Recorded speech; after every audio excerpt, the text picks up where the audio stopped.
할렐루야. 오늘 7월 20일 목요일 날짜입니다. 오늘 본문 말씀 시편 14편 1절에서 7절 말씀 함께 보도록 하겠습니다. 어리석은 자는 그의 마음에 이르기를 하나님이 없다 하는도다. 그들은 부패하고 그 행실이 가증하니 선을 행하는 자가 없도다. 여호와께서 하늘에서 인생을 굽어 살피사 지각이 있어 하나님을 찾는 자가 있는가 보려 하신즉 다 치우쳐 함께 더러운 자가 되고 선을 행하는 자가 없으니 하나도 없도다. 죄악을 행하는 자는 다 무지하냐? 그들이 떡 먹듯이 내 백성을 먹으면서 여호와를 부르지 아니하는도다. 그러나 거기서 그들은 두려워하고 두려워하였으니 하나님이 의인의 세대에 계심이로다. 너희가 가난한 자의 계획을 부끄럽게 하나 오직 여호와는 그의 피난처가 되시도다. 이스라엘의 구원이 시온에서 나오기를 원하도다. 여호와께서 그의 백성을 포로된 곳에서 돌이키실 때에 야곱이 즐거워하고 이스라엘이 기뻐하리로다. 아멘. 오늘은 우리 시편 14편을 대합니다. 14편은 역시 다윗이 지은 시죠. 다윗은 그 악인들의 모습을 보면서 그들 악행의 근본이 무엇일까? 그것은 바로 무신론에서 비롯됐다. 다시 말하면 하나님의 존재를 인정하지 않기 때문에 모든 악이 시작됐다. 이렇게 해석하고 있습니다. 그런 사람들을 다윗은 어리석은 자 이렇게 규정하고 있죠. 하나님이 살아계심에도 불구하고 하나님의 존재를 부인하고 자기가 주인이 돼서 자기 멋대로 살아가는 사람들 참 어리석은 자다. 여러분, 그럼 반면에 지혜로운 사람은 어떤 사람이겠습니까? 하나님의 존재를 인정하고 하나님의 그 섭리 안에서 살아가는 자들, 바로 믿는 자들이 지혜로운 사람인 줄로 믿습니다.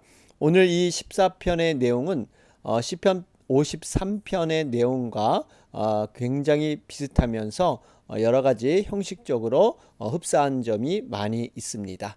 자, 오늘 말씀 우리가 구체적으로 좀 함께 살펴보면요. 1절 말씀에 어리석은 자는 그의 마음에 이르기를 하나님이 없다 하는도다. 그들은 부패하고 그 행실이 가증하니 선을 행하는 자가 없도다. 그러죠? 여러분, 어리석은 자 여기서 나왔듯이 하나님이 없다 하는도다. 여러분, 이 어리석은 자의 그러한 근본적인 악은 하나님 존재를 인정하지 않기 때문이죠. 시편 4절에도 악인은 그 교만한 얼굴로 말하기를 여호와께서 이를 감찰하지 아니하신다 하며 그 모든 사상에 하나님이 없다. 이렇게 서술하고 있습니다. 결국 하나님이 없는 세상에 살기 때문에 자기 욕망과 자기 욕심과 자기가 기준이 돼서 눈에 보이는 그러한 세상에 만족하며 살아가는 사람들, 어리석은 자다. 이들이 곧 악인이다. 이렇게 말씀하고 있습니다. 왜 이 악인은 곧 어리석은 자들, 왜 이런 자들은 하나님이 없다고 하는 것일까요? 그 이유는 하나님이 눈에 보이지 않기 때문에. 여러분, 하나님은 순수한 영적인 존재이기 때문에 사람의 눈에 보이지가 않습니다. 그런데 세상 사람들은 눈에 보이는 물질적인 세계만이 진정한 세계다 이렇게 보는 거죠. 여러분, 눈에 보이지 않는 영적인 세계, 여러분, 눈에 보이는 것은 잠깐이요, 눈에 보이지 않는 것은 영원하다 그랬는데요. 분명히 눈에 보이지 않는 그런 세계가 존재합니다. 인간은 사실 하나님의 형상을 따라 만들어졌죠. 그렇기 때문에 지금은 우리가 타락 이후에 이 형상이 파괴돼서 우리 좀 많은 부분이 상실됐지만 그럼에도 불구하고 아직까지 하나님의 형상이 남아 있습니다. 진지하게 우리의 정말 인생과 특별히 하나님께서 자신을 계시한 알려주신 내용을 살펴보면 하나님을 발견할 수가 있습니다. 특별히 세 가지를 통해서 발견하죠. 자연 만물을 보면 가만히 들여다보면 놀라운 창조 질서를 우리는 발견할 수가 있습니다. 여러분, 자연의 그 거대한 우주가 그렇게 많은 별들이 돌아다니면서 부딪히지 아니하고 일정하게 그러한 질서 속에서 움직이는 것, 봄, 여름, 가을, 겨울 사계절이 정확하게 일어나고요. 정말 이 자연의 현상을 볼 때마다 너무 신비로운 것이 많이 있죠. 또 우리의 깊은 양심을 통해서도 하나님의 존재를 알 수가 있습니다. 너에게 알만한 것이 있다 그러죠. 여러분, 우리 마음의 양심, 우리가 사실 하나님을 가르쳐주지 않아도 뭔가 신에게 비는 이런 종교적인 그러한 마음들이 있고요. 우리가 뭐 급한 일 있으면 그냥 자기도 모르게 어이쿠 하나님 뭐 이러면서 기도하는 거 가르쳐주지 않아도 본능적으로 하는 그러한 모습이 있습니다.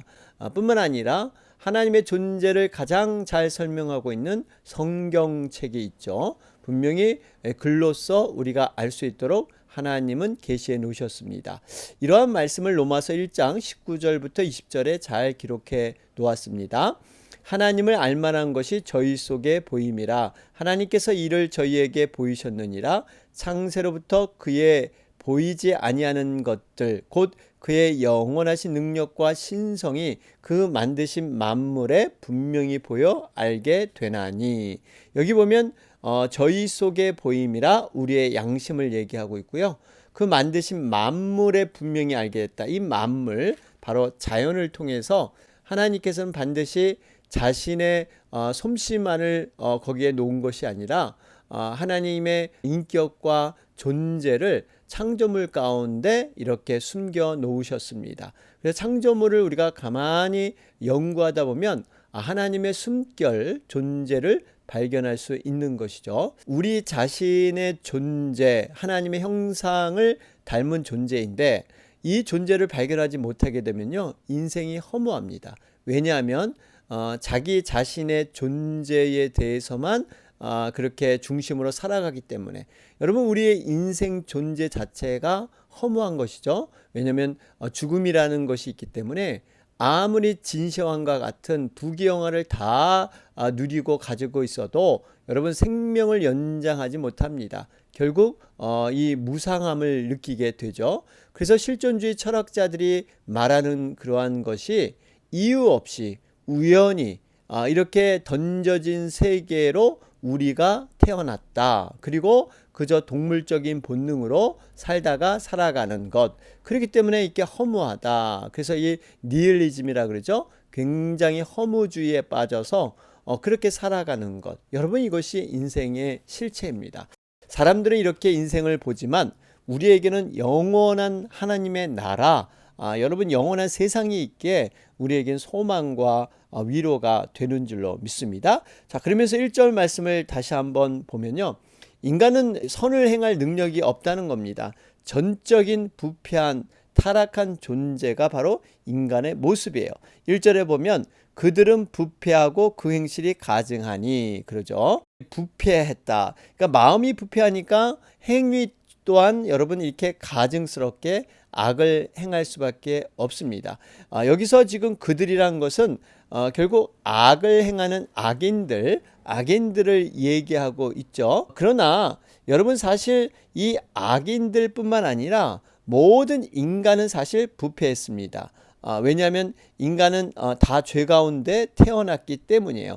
아담의 타락 이후에 모든 인간은 나면서부터 죄의 본성을 가지고 태어나죠. 이것을 원죄라고 하죠. 여러분 한번 갓난아기를 보세요.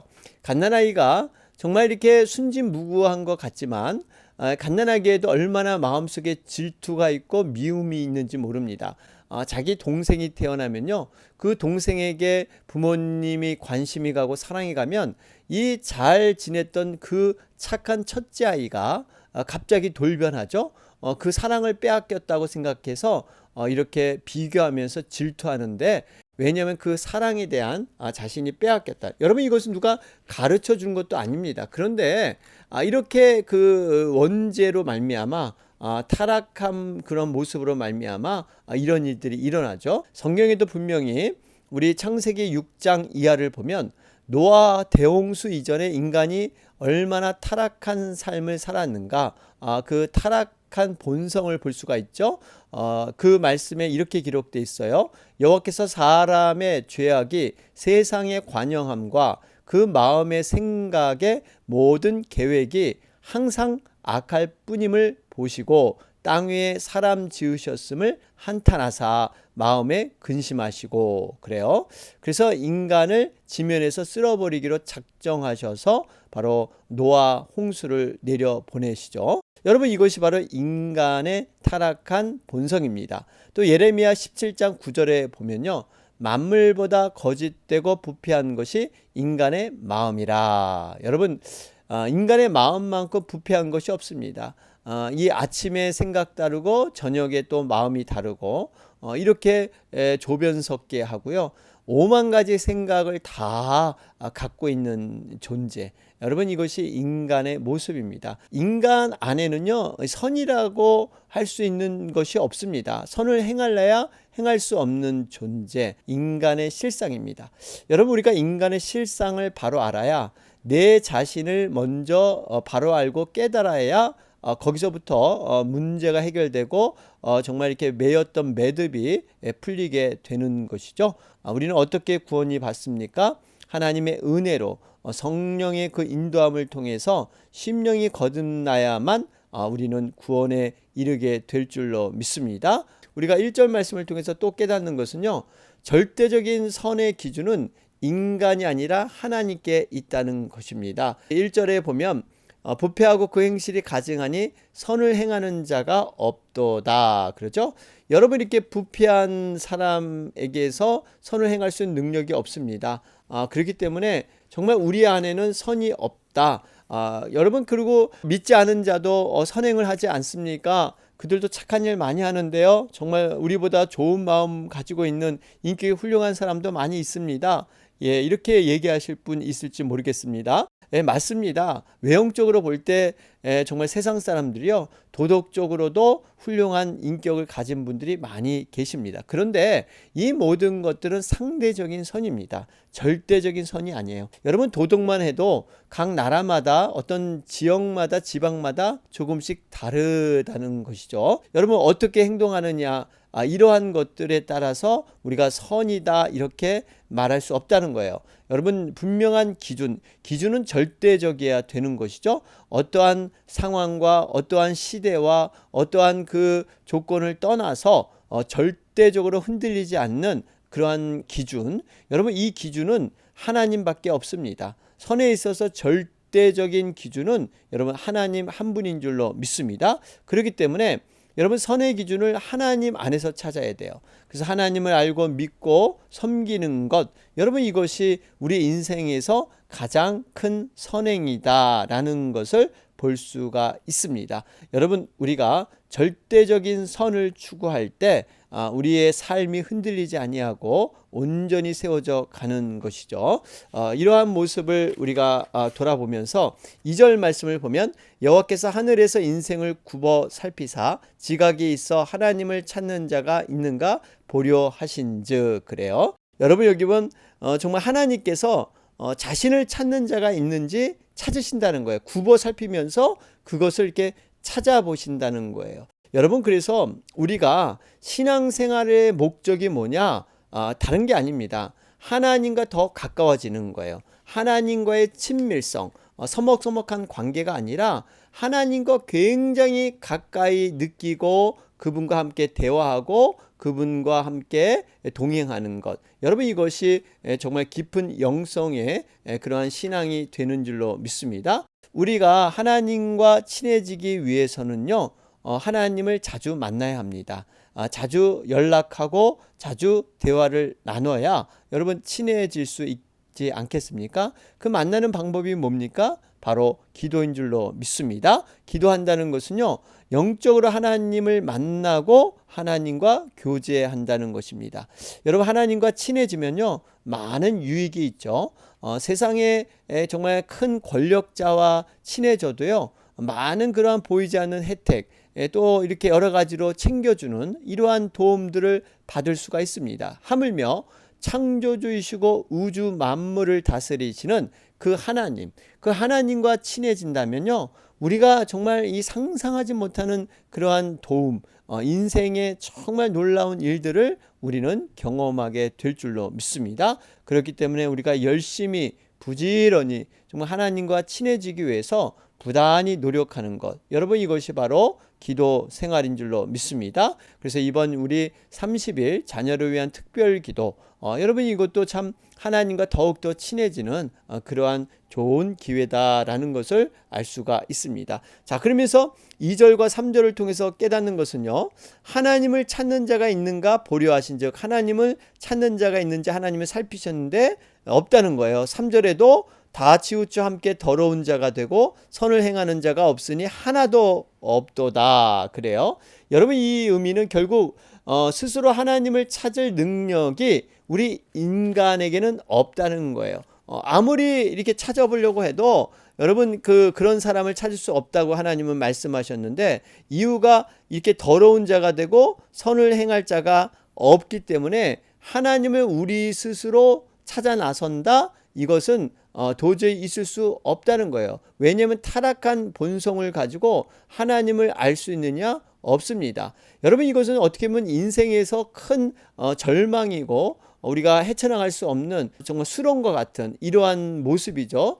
그렇기 때문에 여러분 하나님께서 우리를 찾아오셔야 해요. 이게 바로 계시라는 말인데, 스스로 하나님이 내 자신이 누구인가를 밝혀주셔야만 우리 인생은 하나님을 알 수가 있습니다. 하나님을 알 만한 지식이 우리 안에 없기 때문에 하나님께서 직접 찾아오셔서 하나님의 지식을 알려주신 것, 여러분 이것이 바로 하나님이 육신을 입어서 성육신하신 바로 예수 그리스도, 바로 그분을 통해서 하나님이 어떤 존재인가를 우리에게 알려주신 줄로 믿습니다. 그러면서 우리가 앞에서 말씀드렸지만 아직까지 우리가 하나님의 형상, 조금의 그 형상이 타락한 후에도 남아있는데요, 이러한 것들을 통해서 부단히 우리가 하나님께서 계시해 줄 때 이것을 사용해서 하나님을 인정하고 하나님을 알아가야 합니다.